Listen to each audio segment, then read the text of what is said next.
Assalamualaikum warahmatullahi wabarakatuh. Hai murid-murid, apa khabar semua? Ustaz harap semua berada dalam keadaan sihat, di rumah masing-masing, sentiasa berada dalam rumah jika tiada keperluan untuk berada di luar. Baik, jadi kita bertemu lagi. Alhamdulillah kita bertemu lagi dalam slot Jom Belajar bersama Ustaz Muhammad Fahmi bin Abdul Rahim. Baik murid-murid, seperti biasa, sebelum kita memulakan kita punya pembelajaran, kita akan membaca doa sebelum belajar. Baik, semua tadah tangan masing-masing. Baik. Bismillahirrahmanirrahim. Allahumma aftah alaina hikmataka wanshur alaina min khazaini rahmatika ya arhamar rahimin. Ya Allah, bukakan kepada kami hikmahmu dan berikan kami rahmatmu ya Allah yang maha pengasih lagi maha penyayang. Amin, amin ya rabbal alamin. Baik murid-murid, jadi dengan bacaan doa itu tadi Ustaz harap murid-murid dapat bersama-sama fokus bersama-sama Ustaz, kerana kita akan belajar sesuatu pada hari ini. Tanamkan semangat, kita kena belajar dengan bersemangat, kena belajar dengan bersungguh-sungguh. Baik, sebelum kita masuk kepada tajuk kita pada hari ini, Ustaz nak perkenalkan satu tayangan kepada murid-murid. Ini dia tayangan dia, iaitu Jom Bernasyid Bersama-sama.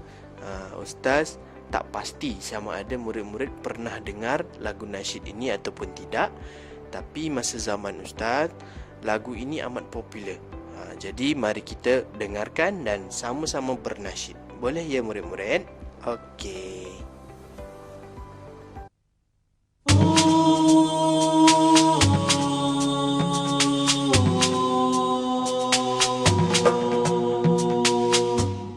Rasulullah, dalam mengenangmu kami susuli lembaran sirahmu, pahit getir perjuanganmu membawa cahaya kebenaran. Engkau taburkan pengorbananmu untuk umatmu yang tercinta, biar terpaksa tempuh derita, cekalnya hatimu menempuh ranjaunya. Tak terjangkau tinggi berketimu, tidak tergambar indahnya akhlakmu, tidak terbalas segala jasamu. Sesungguhnya engkau Rasul mulia, tabahnya hatimu menempuh dugaan, mengajar erti kesabaran, menjulang panji kemenangan, terukir namamu di dalam Al-Quran. Rasulullah, kami umatmu, walau tak pernah melihat wajahmu, kami cuba mengingatimu dan kami cuba mengamal sunnahmu. Kami sambung perjuanganmu, walau kita tak pernah bersuah, tapi kami tak pernah kecewa. Allah dan Rasul sebagai pembela. Tak terjangkau tinggi perkertimu, tidak tergambar indahnya akhlakmu,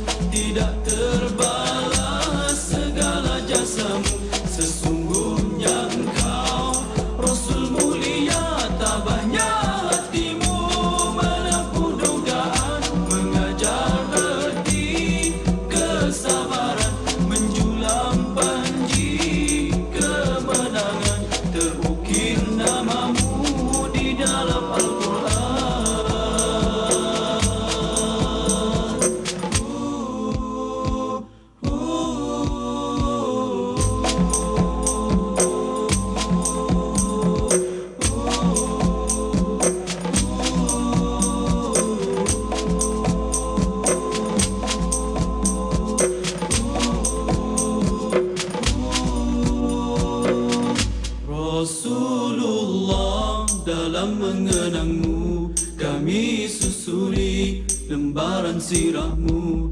Pahit getir perjuanganmu, membawa cahaya kebenaran.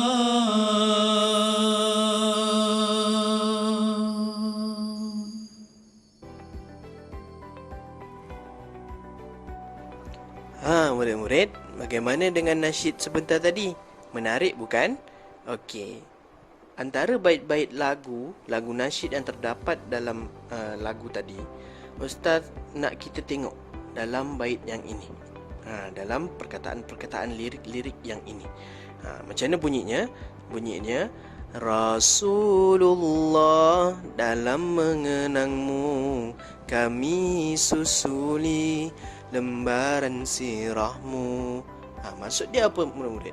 Maksud dia, dalam kita nak mengenang Nabi Muhammad, nak kita tahu apa yang terjadi dengan Nabi kita, apa yang Nabi kita buat, kita kena tengok kembali sirah baginda. Kita kena tengok kembali bagaimana perjalanan hidup baginda. Jadi itulah yang kita akan lakukan. Apa yang kita akan belajar hari ini adalah berkaitan dengan dakwah Nabi Muhammad sallallahu alaihi wasallam. Baik murid-murid, kalau murid-murid nak tengok dalam buku teks, boleh murid-murid buka pada muka surat 154. Dalam buku teks Pendidikan Islam tahun 4, muka surat 154. Jadi murid-murid boleh tengok kat situ, kita sama-sama belajar. Boleh ya murid-murid?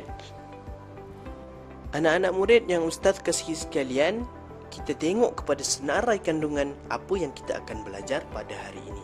Yang pertama, memang sudah pasti adalah objektif pembelajaran kita pada hari ini. Dan seterusnya, Ustaz kita akan belajar, kita nak tahu apa dia maksud dakwah itu. Seterusnya, kita nak tahu macam mana cara Nabi berdakwah. Apa metodologi dia, macam mana Nabi SAW berdakwah kepada umat sekelilingnya. Dan juga seterusnya kita akan mengetahui apakah dia bentuk-bentuk penentangan daripada kaum Quraisy terhadap dakwah baginda Nabi sallallahu alaihi wasallam. Seterusnya, bagaimana pula cara Nabi menghadapi penentangan-penentangan kaum Quraisy tadi. Dan yang terakhir, kita akan lihat bagaimana kesopanan akhlak Nabi dalam berdakwah. Sebab dalam berdakwah ni dia ada seni-seni dia yang kita kena tahu. Bukan setakat kita terus pergi kepada orang itu dan kita menyatakan bahawa marilah kita kepada Islam. Tidak begitu. Dia ada metodologi khas yang kita boleh lihat, yang kita boleh ambil daripada pelajaran pada hari ini. Okey murid-murid yang Ustaz kasihi sekalian, kita lihat pada objektif pembelajaran kita pada hari ini. Apa yang Ustaz nak, apa yang Ustaz harap anak-anak murid Ustaz dapat pada hari ini. Yang pertama, Ustaz harap anak-anak murid Ustaz dapat menyatakan maksud dakwah. Yang seterusnya, yang kedua, anak-anak murid Ustaz harap dapat menjelaskan cara baginda Nabi SAW berdakwah. Dan seterusnya, yang ketiga, menghuraikan penentangan terhadap Nabi Muhammad ketika berdakwah. Dan seterusnya, mengaplikasi kepribadian Nabi Muhammad dan berdakwah dan menghadapi penentangan. Begitu. Maknanya kita nak tengok apa akhlak baginda Nabi yang boleh kita contohi. Dapat ya murid-murid? Okey, murid-murid kesayangan Ustaz semua, kita tengok pada objektif kita yang pertama, iaitu maksud dakwah. Jika murid-murid dapat lihat pada buku teks muka surat 155, ada ditulis di situ apakah dia maksud dakwah yang sebenar. Baik, maksud dakwah di sini ialah menyeru dan mengajak umat manusia untuk beriman dan taat kepada Allah Subhanahu wa taala serta kembali ke jalan yang benar. Apa dia? Apa dia main point dia? Apa dia kata-kata kunci tentang maksud dakwah ini? Baik, kata kunci dia yang Ustaz dah highlightkan warna kuning tersebut, iaitu yang pertama, menyeru dan mengajak. Dakwah ni mesti menyeru dan mengajak. Mengajak kepada apa? Menyeru kepada apa? Kepada beriman dan taat kepada Allah. Kita nak mengajak, kita nak menyeru orang supaya beriman dan taat kepada Allah. Supaya apa? Supaya orang-orang tersebut dapat kembali kepada jalan yang benar. Itu dia maksud dakwah. Mudah, simple, memang boleh diingati dan dihafal oleh murid-murid. Kita ulang kembali supaya kita lebih senang nak dapat untuk hafal maksud dakwah.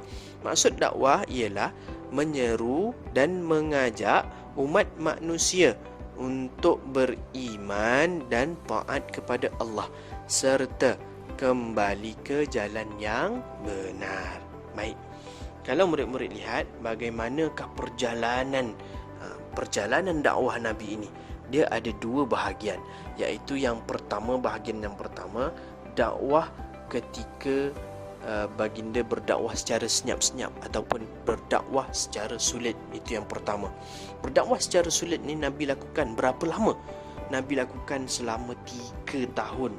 Kepada siapa? Kepada kaum kerabat yang rapat sahaja. Bukan Nabi suka-suka hati jumpa orang-orang awam yang Nabi tak kenal, tiba-tiba Nabi berdakwah. Tak. Inilah dia strategi yang Nabi terapkan. Kalau kita nak berdakwah, mula-mula kepada kaum kerabat kita yang rapat. Maknanya kita punya saudara-saudara, kita punya adik-beradik, kita punya keluarga. Itu maksudnya. Jadi itu fasa yang pertama, fasa dakwah secara sulit, iaitu selama 3 tahun baginda lakukan kepada kaum kerabat yang rapat. Okey, seterusnya fasa yang kedua apa dia? Fasa yang kedua, baginda berdakwah secara terang-terangan.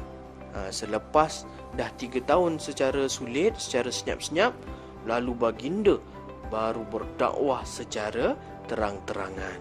Okey, dua fasa inilah yang merupakan strategi baginda Nabi SAW dalam berdakwah. Jadi murid-murid kena ingat, dalam setiap perkara ada strategi, ada step-step, ada aturan-aturan yang mesti kita ikuti. Jadi dua step ini anak-anak murid kena ingat macam mana cara dakwah Nabi itu supaya lebih berjaya. Ada dua step ini, iaitu yang pertama secara sulit dan yang kedua secara terang-terangan. Okey, baik murid-murid. Kita teruskan kepada cara Nabi berdakwah pula. Okey, cara Nabi berdakwah ini penting. Sebab cara, mesti kena ada cara. Kalau kita tak ada cara, macam mana kita nak buat benda? Betul. Macam mana kita nak buat kerja? Betul.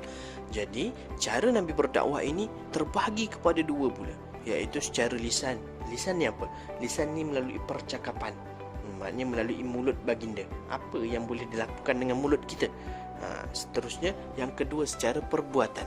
Perbuatan ni apa yang kita buat lah.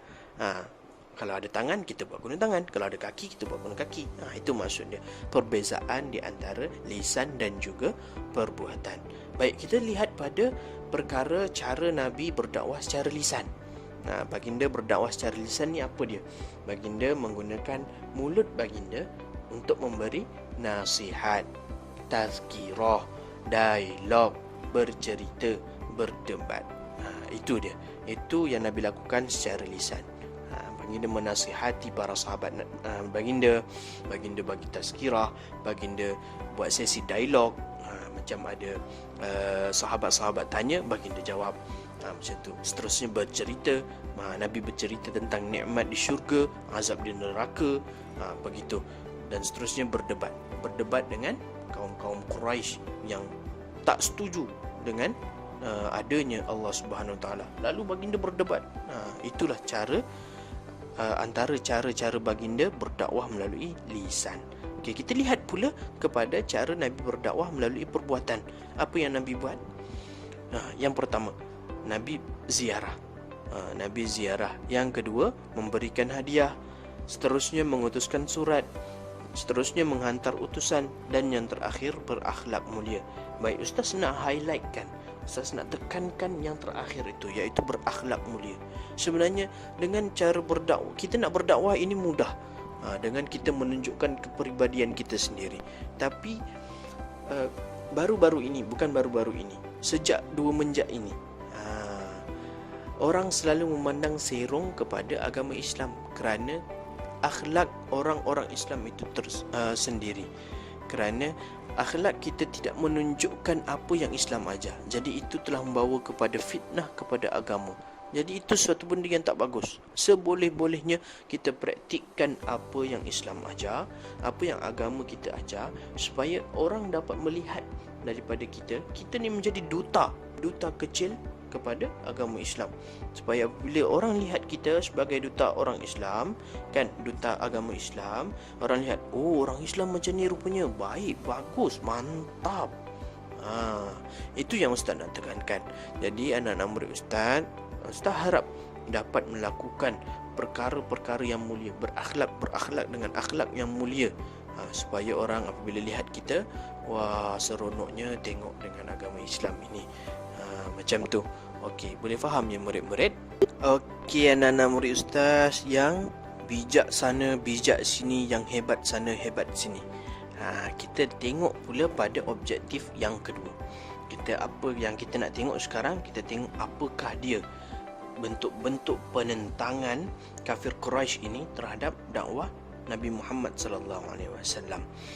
Jadi untuk lebih memberikan kefahaman kepada anak-anak murid Ustaz ada sediakan video untuk anak-anak murid Ustaz tengok supaya lebih faham apakah dia penentangan, apakah dia bentuk-bentuk ataupun apakah dia cara-cara penentangan. Macam mana kaum Quraisy ni menentang dakwah Nabi, dalam bentuk apa. Jadi Ustaz adakan video, datangkan satu video supaya anak-anak murid Ustaz lebih faham, lebih dapat menggambarkan bagaimanakah suasana yang sebenar dalam penentangan kaum Quraisy itu, kaum kafir Quraisy terhadap dakwah Nabi Muhammad sallallahu alaihi wasallam. Okey, jom kita tengok video tersebut. Ya. Duduk sini. Nampak surah Allah dah? Tu, kat sana tu. Muhammad nak berkhutbah. Ketika itu Nabi Muhammad sallallahu alaihi wasallam pun bersabda, "Wahai penduduk Makkah, jika aku kata ada bala tentera di belakang bukit hendak menaluki kita, kamu percaya atau tidak?" Kami percaya apa saja daripada kau, Muhammad. Kau sentiasa bercakap benar. Muhammad bersabda lagi, "Wahai penduduk Makkah, aku merayu kepada kamu, tinggalkan Tuhan kamu dan sembahlah pada Tuhan yang satu yang Maha Esa. Selamatkan diri kamu daripada api neraka, kerana aku tak dapat menghalang kamu daripada balasan Tuhan. Aku cuma nampak bahaya yang datang dan memberi amaran kepada kamu untuk menyelamatkan kamu." Anak saudara kita memperbodohkan kita. Hentikan dia, Abu Talib. Tak malu kau, Muhammad. Kau kumpul kami semua untuk ini. Oh, baginda sungguh hebat. Kau percaya ke orang ni? Tentu sekali. Segala-galanya. Baik, macam mana dengan video pertama tadi murid-murid? Dalam video tersebut, apa yang digambarkan? Digambarkan baginda naik ke bukit untuk berdakwah secara terang-terangan. Inilah dia cara Nabi berdakwah secara terang-terangan. Baginda naik ke atas bukit dan bertanya, kalau aku nyatakan akan ada tentera di sebalik bukit ni yang akan menyerang kita, adakah kamu semua akan percaya? Ada orang terjawab, ya, kami percaya kepada kamu Muhammad kerana kamu tidak pernah berbohong. Betul, Nabi tak pernah berbohong sehingga kan mendapat gelaran Al-Amin. Itu gelaran baginda. Baginda memang tak pernah berbohong. Jadi apa-apa yang Nabi cakap memang semua orang akan percaya. Jadi disebabkan itu orang dah mengakui bahawa dia tak pernah berbohong. Justeru itu baginda menyatakan bahawa berimanlah kalian kepada Allah. Nabi terus cucuk berdakwah supaya mentauhidkan Allah Subhanahu wa taala. Tapi apakah respons di sebaliknya? Respon dia ada yang tak suka, ada yang kau percaya kepada Muhammad, dia cakap begitu kan. Inilah yang menggambarkan orang Quraisy, bentuk-bentuk penentangan kaum-kaum Quraisy. dia punya penjelasannya adalah orang Quraisy menuduh Nabi Muhammad sebagai gila. Tak adalah dalam video ni Ustaz ambil sikit je. Kalau nak yang betul ni berjam ni panjangnya. Nanti bolehlah anak-anak murid Ustaz cari video ni dan tengok sendiri supaya lebih faham. Jadi orang Quraisy ni menuduh Nabi Muhammad sebagai gila, ahli sihir dan juga pendusta. Pendusta ni kira penipu lah. Mereka mendakwa Nabi Muhammad ialah pemecah belah masyarakat dan pemutus hubungan silaturahim. Sebab dulu kaum Quraisy ni menjadikan Mekah ni, Kaabah ni sebagai tempat dia orang buat bisnes. Dekat berhala-berhala tu dia suruh orang ramai yang datang supaya menyembah berhala tersebut. Sediakan emas ke harta lah, senang cerita, untuk dipersembahkan kepada berhala-berhala tersebut. Tapi pada hakikatnya harta-harta tersebut diambil oleh mereka, diambil oleh kaum Quraisy. Di sinilah bisnes yang diorang buat. Jadi bila Nabi kata tauhidkan kepada Allah bukan kepada berhala tersebut, jadi rosaklah bisnes mereka. Itu yang jadi mereka ni kiranya tak suka kepada Nabi. Dia menentang kepada dakwah Nabi. Jadi dengan cara dia menfitnah Nabi, dia katakan dia menfitnah Nabi, menyatakan bahawa Nabi ni gila, Nabi ni ahli sihir, Nabi ni pendusta, pemecah belah masyarakat. Itulah dia. Itulah yang pertama bentuk penentangan kaum Quraisy, iaitu dengan menfitnah Nabi Muhammad sallallahu alaihi wasallam. Okey. Anak-anak murid yang Ustaz kasihi, kita tengok pada video yang kedua. Berani kau khianati Mekah? Bukan yang ada di juga bagus ke? Kami akan lindungi kamu, Rasul Allah. Berani kau kutuk Tuhan-Tuhan tu? Nabi? Buat benteng. Jangan sampai mereka dekat Nabi. Itu satu. Jangan benarkan mereka rempuh. Berani kau. Okey, dalam video kedua ni apa yang dapat kita pelajari? Apa yang dapat kita lihat? Kita lihat bagaimana orang kaum kafir Quraisy ini tidak suka kepada kaum muslimin.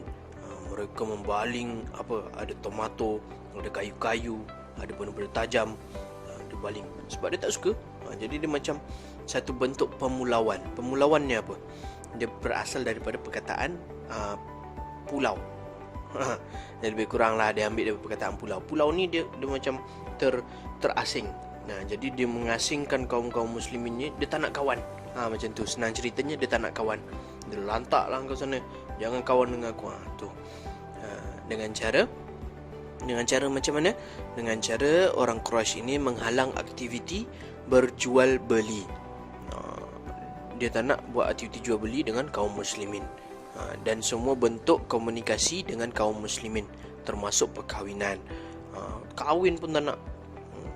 Jadi memang dia asingkan betul-betul kaum muslimin ni daripada kaum kafir Quraisy.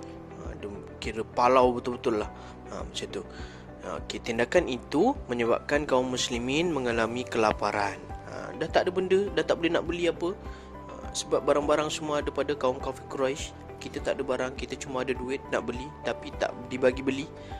Jadi kita mengalami kelaparan. Dan seterusnya semakin tertekan. Ialah bila kita dah dipulaukan oleh masyarakat,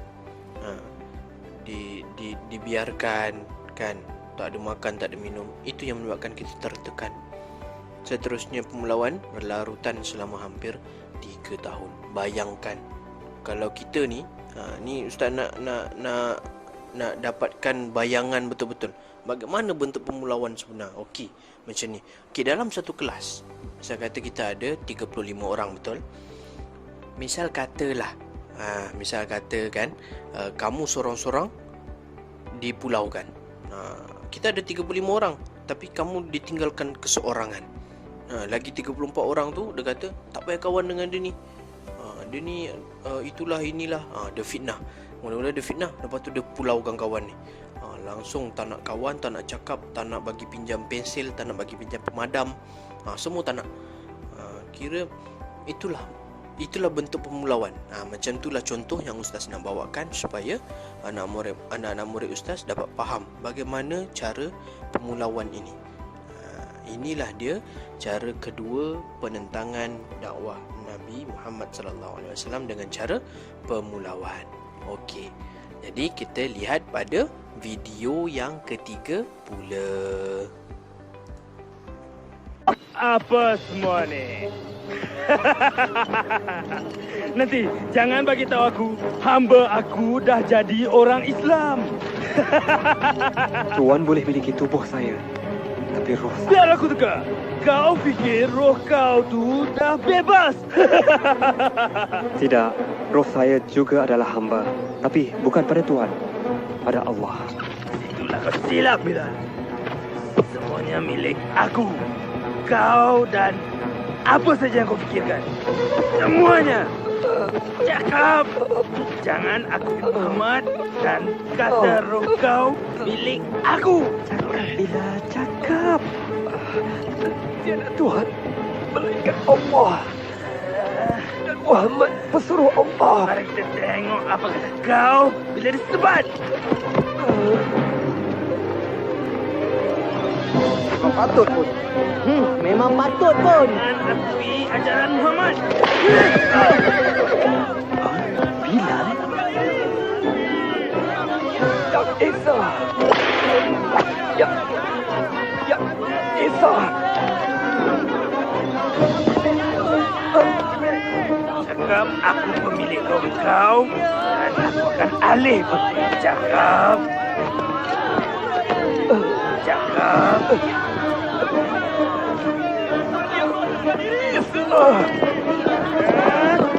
Cakap. Apa semua ni? Baik, dalam video ketiga ini apa pula yang kita dapat lihat? Dalam video yang ketiga ini kita lihat bahawa siapa yang dalam video tu? Dalam video itu adalah Bilal bin Rabah. Bilal bin Rabah ni, cerita dia ni memang sangat terkenal. Kalau kita pergi mana-mana kan, kita tanyalah dekat saudara-saudara Islam kita tanya, kenal Bilal bin Rabah? Memang tak kenal, ustaz pun tak kenal. Tapi ceritanya tu kita tahu. Kan? Cerita dia, Bilal ni siapa? Bilal ni adalah muazzin, orang yang azan. Orang yang azan masa zaman Nabi. Antara sahabat-sahabat Nabi. Jadi Bilal ni, dia dahulunya adalah seorang hamba. Bila hamba, dia di kaum Quraisy menyatakan bahawa hamba ni antara golongan yang hina, yang tak ada apa. Maknanya kena ikut apa yang dia cakap. Jasad dia dan juga roh dia adalah hamba kepada tuan tersebut. Jadi sampai begitu sekali hinanya taraf hamba ketika itu. Jadi bila hamba ini tidak mengikut pula ajaran nenek moyang kaum Quraisy, tak nak menyembah berhala, jadi marahlah tuan-tuan tu kan. Tuan-tuan hamba tu marah. Macam dalam cerita ni. Jadi ini yang terjadi kepada Bilal bin Rabah. Bilal bin Rabah menyatakan tauhidnya kepada Allah. Dia beriman kepada Allah, bukan kepada berhala-berhala kaum Quraisy tersebut. Jadi tuannya marah. Apa lagi diheretnya Bilal bin Rabah di tengah panas, dibaringkan di tengah panas. Bayangkan dekat padang pasir itu, dibaringkan atas pasir yang panas. Seterusnya dihempap pula dengan batu yang sangat besar di dada Bilal bin Rabah.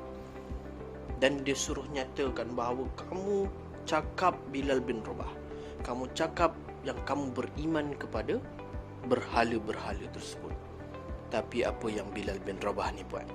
Bilal bin Rabah ini menyatakan tauhidnya kepada Allah Subhanahu wa taala dengan menyatakan ahad.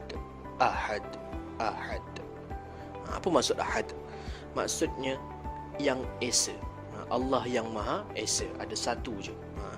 Ahad. Bukan hari Ahad. Ahad ni perkataan Arab yang maksudnya yang maha esa. Jadi dia mengaku masih beriman kepada Allah Subhanahu Wa Taala, bukan kepada berhala-berhala tersebut. Jadi inilah bentuk seterusnya, bentuk yang ketiga, bagaimana cara kaum kafir Quraisy menentang dakwah Nabi Muhammad SAW, iaitu melalui penyiksaan kepada kaum muslimin. Nah, itu dia. Bagaimana dahsyatnya cara mereka ni tak sukanya kepada dakwah baginda Nabi SAW ini, sampai tahap nak menyeksa, teganya dia nak menyeksa manusia. Sampai begitu sekali. Jadi kita lihat pula pada video yang keempat yang melambangkan bagaimana bentuk penentangan kafir Quraisy terhadap dakwah baginda Nabi sallallahu alaihi wasallam.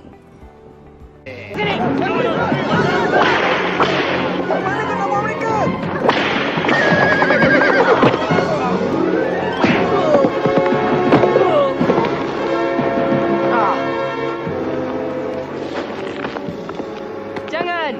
Lepaskan mak aku! Mana suami aku? Pedulikan itu semua. Jangan ikut Muhammad, ikut saja Tuhan kami atau kau mati. Cakap! Tak! Tidak! Cakap! Cakap, mak! Cakap apa mereka nak dengar.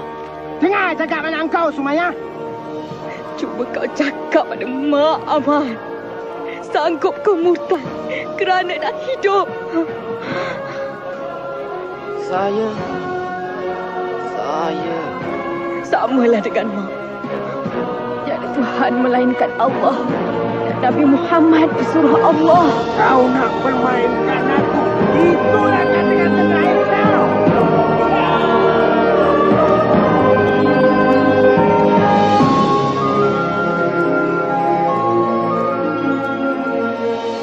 Dialah orang Islam yang Okey murid-murid, dalam video yang terakhir ini kita dapat lihat inilah dia bentuk penentangan dakwah Nabi SAW oleh kaum kafir Quraisy yang last option lah orang cakap. Maknanya yang pertama tadi fitnah kira alah level-level biasa lah tu kan. Tak ada apa sangat.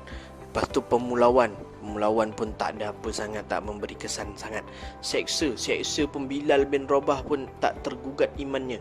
Yang terakhir ini memang last option. Dia nak membunuh pula.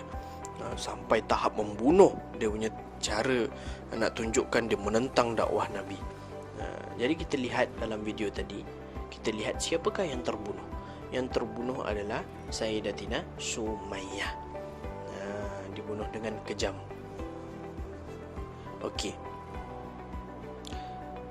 Jadi apa yang kita dapat pelajari, kalaulah kita ambil iktibar ya daripada cara penentangan kaum kafir Quraisy ini, kalaulah pada zaman sekarang ini kan, yang zaman kita hidup ni, kita cuba bayangkan kita dapat nikmat Islam itu dengan alhamdulillah kita lahir itu kita dapat sudah. Kita dah dapat nikmat Islam. Kita dah jadi orang Islam.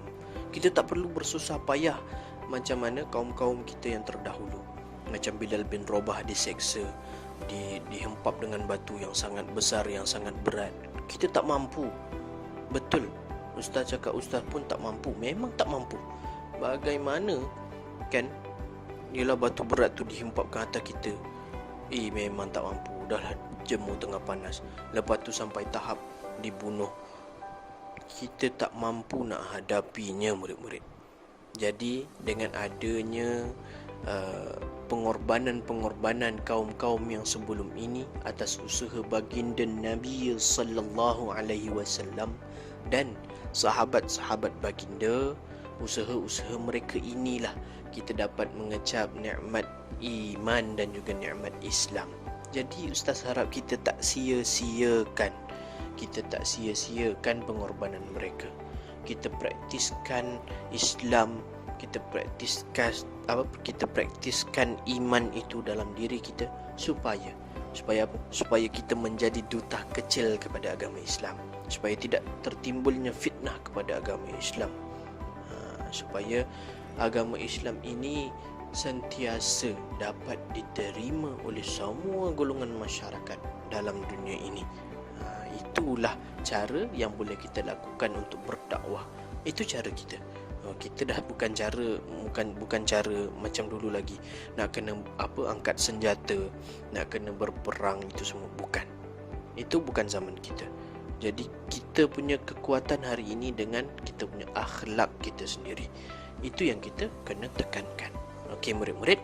Jadi apa yang Ustaz katakan tadi, nyatakan tadi, segala bentuk penentangan, apa yang iktibar-iktibar yang kita boleh dapat, Ustaz harap anak-anak murid dapat hadamkan, dapat masukkan dalam jiwa dan juga minda murid-murid supaya lebih bersemangat untuk menjadi duta kecil agama Islam itu sendiri. Okey, faham ya murid-murid? Anak-anak murid Ustaz yang Ustaz kasihi sekalian, yang handsome-handsome, yang cantik-cantik semuanya, kan? Jadi kita teruskan pembelajaran kita. Kita tengok pada muka surat 157 pula. Kita lihat bagaimanakah akhlak Nabi Muhammad sallallahu alaihi wasallam dalam menghadapi tentangan kaum Quraisy. Apa yang kita nak belajar? Kita nak belajar dalam segmen yang ini adalah bagaimana kita boleh aplikasikan cara baginda menghadapi penentangan daripada kaum kafir Quraisy tersebut. Yang tadi tu yang kita dah bincang, yang difitnah, yang dipulaukan, yang diseksa, yang dibunuh. Bagaimana cara Nabi tangani semua tentangan-tentangan tersebut? Apakah cara-cara yang Nabi lakukan? Macam mana Nabi nak overcome benda-benda tu? Jadi yang pertama kita lihat sifat sabar baginda Nabi sallallahu alaihi wasallam. Baik, sabar ini satu benda yang sangat kuat. Satu benda yang kalau kita dapat lakukan, kita boleh buat semua benda. Betul. Okey, kita lihat di sini. Nabi Muhammad sallallahu alaihi wasallam sentiasa bersabar dengan setiap ujian dan juga cabaran. Yalah, mana taknya dah difitnah, dah dipulaukan, dah diseksa, dah dibunuh, kan? Itu semua bentuk-bentuk ujian dan juga cabaran. Jadi kita kena bersabar. Cuba bayangkan dengan bentuk-bentuk penyiksaan yang begitu, yang bagi kita amat dahsyat. Bukan amat dahsyat, yang amat dahsyat, ya, yang amat dahsyat bentuk penentangan tersebut, kan? Tapi baginda dan juga sahabat-sahabat baginda dan juga kaum muslimin ketika itu dapat bersabar. Takkanlah kita yang sekarang ini kita dapat banyak nikmat, kan? Diuji dengan satu benda yang kecil sahaja. Sebagai contohnya apa? Ustaz bawakan contoh supaya lebih faham. Ustaz bawa contoh. Contohlah kita belajar pendidikan Islam ini, kan? Ustaz suruh buat kerja sikit, ada buat kerja sikit, ada hafal itu sikit, hafal ini sikit. Benda tu ujian, benda tu juga cabaran, tapi dalam bentuk skala yang sangat kecil. Takkanlah kita tak boleh bersabar, takkanlah kita tak boleh nak buat. Ini juga merupakan satu bentuk pengorbanan kita. Ini cara bagaimana kita nak membentuk diri kita supaya bersabar. Jadi buatlah, janganlah merungut, janganlah kata bosan nak pendidikan Islam ni. Jangan kata begitu. Jadi kita kena ambil iktibar daripada Nabi sallallahu alaihi wasallam. Jika dengan penentangan yang amat dahsyat tersebut Nabi dapat bersabar, takkan kita dengan benda-benda yang kecil sebegini? Kecil sangatlah jika dibandingkan dengan bentuk-bentuk ujian yang mereka lalui sebelum-sebelum ini. Jadi kesimpulannya kita kena bersabar. Baik, kita tengok pada akhlak Nabi yang kedua. Akhlak Nabi yang kedua iaitu bergantung harap kepada Allah Subhanahu wa taala. Bergantung harap kepada Allah Subhanahu wa taala. Maksudnya apa? Nabi Muhammad tidak pernah berputus asa. Bagaimana cara kita tak pernah nak menunjukkan kita tak putus asa? Misal kata cabaran datang dekat kita, ujian datang dekat kita, kan? Kita dah tak mampu sangat nak hadap ni, dah susah sangat. Apa yang kita boleh lakukan? Apa yang boleh kita lakukan? Kita sentiasa berdoa kepada Allah Subhanahu wa taala. Tapi tak boleh berdoa sahaja tanpa kita ada usaha. Sebagai contohnya, Ustaz bagi contoh lagi. Senang. Kita belajar ni memang banyak contoh. Misal katalah, kan, Ustaz bagi Ustaz bagi kerja yang memerlukan hafalan. Misal kata Ustaz suruh hafal surah Al-Qari'ah, Saya yakin semua dah hafal dah. Ni contoh. Baik, Ustaz suruh murid-murid hafal surah Al-Qari'ah. Kan tak adalah panjang surah Al-Qari'ah, boleh jadi hafal. Tapi ada sebahagian murid yang rasa surah Al-Qari'ah ini dah susah. Nak hafal ni memang payah. Ayat yang pertama pun dah susah. Al-Qari'ah, kan? Ayat pertama pun dah susah. Jadi dia dah tak mampu. Jadi dia kata, tak bolehlah macam ni, aku doa sahajalah kepada Allah. Itu konsep yang salah. Konsep berdoa ini adalah apabila kita telah berusaha. Apabila kita telah berusaha, baru kita berdoa kepada Allah Subhanahu Wa Taala dan kita bertawakal kepada Allah Subhanahu Wa Taala. Tak boleh tiba-tiba terus berdoa, ya Allah tolonglah aku ya Allah, tanpa ada usaha. Tak boleh. Jadi kena berusaha dahulu baru berdoa. Okey, kita lihat pula pada akhlak baginda Nabi sallallahu alaihi wasallam yang ketiga, iaitu prihatin. Apa maksud prihatin kat sini? Kita tengok Nabi Muhammad mengutamakan kaum keluarga dalam berdakwah. Betul. Inilah cara yang betul dalam berdakwah. Kita kena utamakan dulu ahli keluarga kita, yang sekeliling kita, yang rapat dengan kita, kaum kerabat kita yang ada dekat dengan kita. Sebab bila kita dah rasa dekat dengan kaum di sekeliling kita, maksudnya orang yang kita dah rapat, lebih senang kita nak dakwah, lebih senang kita nak cakap betul berbanding dengan yang kita tak kenal, entah siapa-siapa. Kita nak bagi salam pun kadang kita takut kan. Melainkan dengan kaum-kaum kerabat yang dekat. Contoh ahli keluarga kita dah biasa bersembang dengan dia. Selalu kita sembang pasal PUBG ke, game ke apa kan. Tiba-tiba kita sajalah nak berdakwah, kita sembanglah pasal solat ke kan. Jomlah solat kejap sebelum kita main, nanti kan leka. Macam tu lebih kurang. Itu contoh. Baik. Seterusnya kita lihat pada akhlak baginda Nabi sallallahu alaihi wasallam yang terakhir, iaitu berjiwa besar. Apa maksud berjiwa besar di sini? Maksudnya Nabi Muhammad sentiasa berhikmah dan tidak pernah berdendam. Antara lainnya kita tengok gambar di situ adalah gambar memohon kemaafan. Maksudnya kita sedia memaafkan kesalahan orang-orang lain dan tidak membalas kejahatan orang lain dengan keburukan. Okey. Dengan pernyataan itu tadi, Ustaz nak bawakan satu cerita bagaimana ketika Nabi sallallahu alaihi wasallam berhijrah ke Taif. Baginda tidak disambut baik oleh penduduk-penduduk Taif. Baginda dibaling dengan batu. Baginda dibaling dengan najis. Baginda dibaling dengan bermacam-macam lagi benda yang boleh dibaling. Sehingga kan malaikat bertanya kepada Nabi, wahai Nabi, adakah kau mahu aku balikkan gunung ganang di atas Taif tersebut? Kerana mereka telah melampau. Tapi apa yang Nabi kata? Yelah, malaikat dah offer. Macam kita, kalau orang dah offer kita, aku tolong tumbukkan lah untuk kau ni, boleh? Kita confirm dengan iman kita yang sebegini, yang kecil sebegini, kita akan cakap boleh lah, kau tolonglah aku. Tak. Tapi baginda ni merupakan seorang yang pemaaf. Baginda bukan macam kita. Baginda penuh dengan nilai-nilai hikmah, nilai-nilai murni yang ada dalam diri baginda Nabi sallallahu alaihi wasallam. Apa yang Nabi katakan, tidak payah. Lalu lantas Nabi berdoa kepada Allah. Nabi berdoa kepada Allah, apa dia? Jadikan penduduk Taif ini, daripada mereka ini, keturunan-keturunannya, daripada tulang-tulang sulbi mereka ini adalah golongan-golongan yang mentauhidkan Allah, yang berhati mulia. Jadi doa baginda Nabi sallallahu alaihi wasallam itu makbul sehingga hari ini. Jika kita lihat di Taif itu, kita lihat orangnya memang penuh budi bahasa, penuh sopan santunnya, dan semua dekat situ mentauhidkan Allah Subhanahu Wa Taala. Itulah dia berkat kemaafan Nabi dan berkat doa Nabi tu. Jadi berjiwa besar ni amat penting dalam kita hendak overcome semua jenis penentangan yang dilakukan terhadap kita. Jadi kesimpulannya daripada akhlak baginda Nabi ini, dalam menghadapi tentangan ini, bukannya air dibalas air, api dibalas api. Tidak. Kalau begitu sampai bila kita nak menang? Misal kata, contohnya ya, Bila orang lawan kita dengan api, kita tak boleh lawan dia dengan api.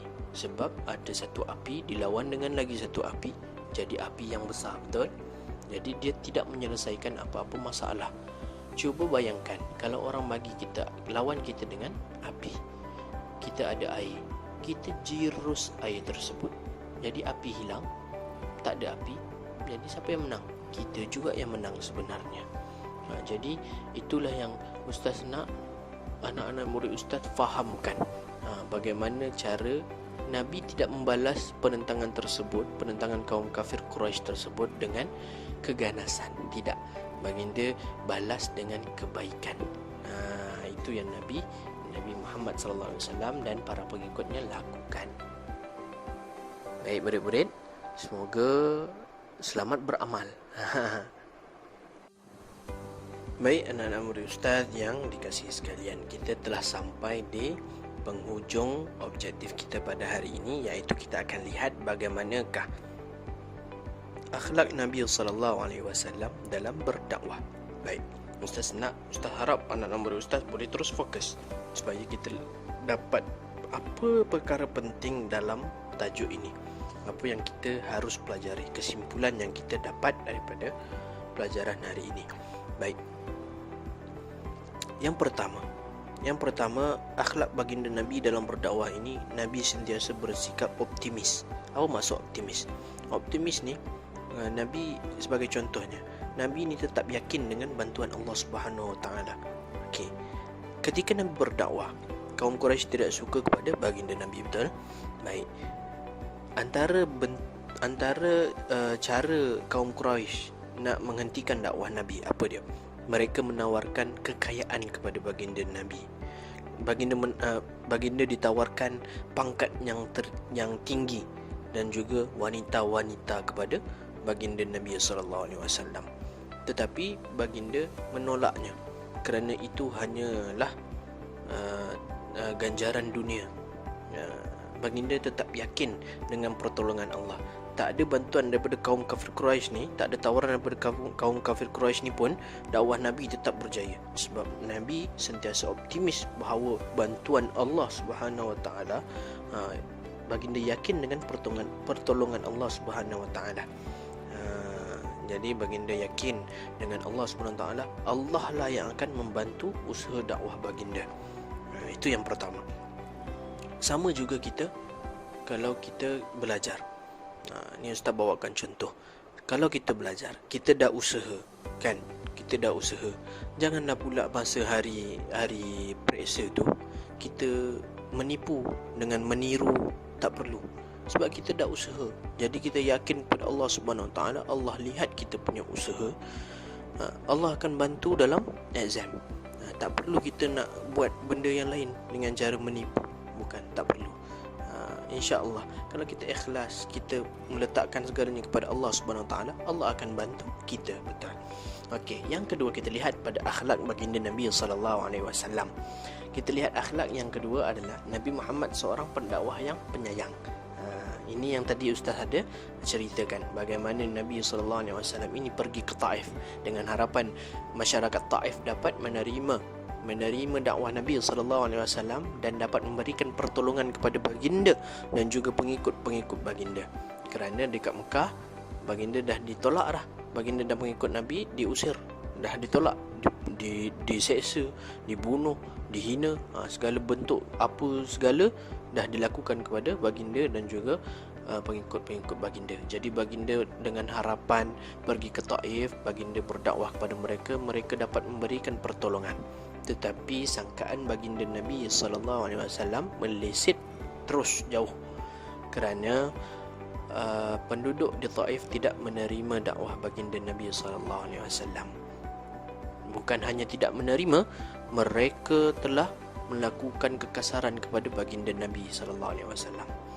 Jadi kalau kita lah bayangkan orang dah sakitkan hati kita, itu baru sakitkan hati kita, kita dah macam-macam kan kita cakap kan, kita dah macam-macam dah buat, apatah lagi sampai berdarah itu ini, sampai baginda sakit sana sini.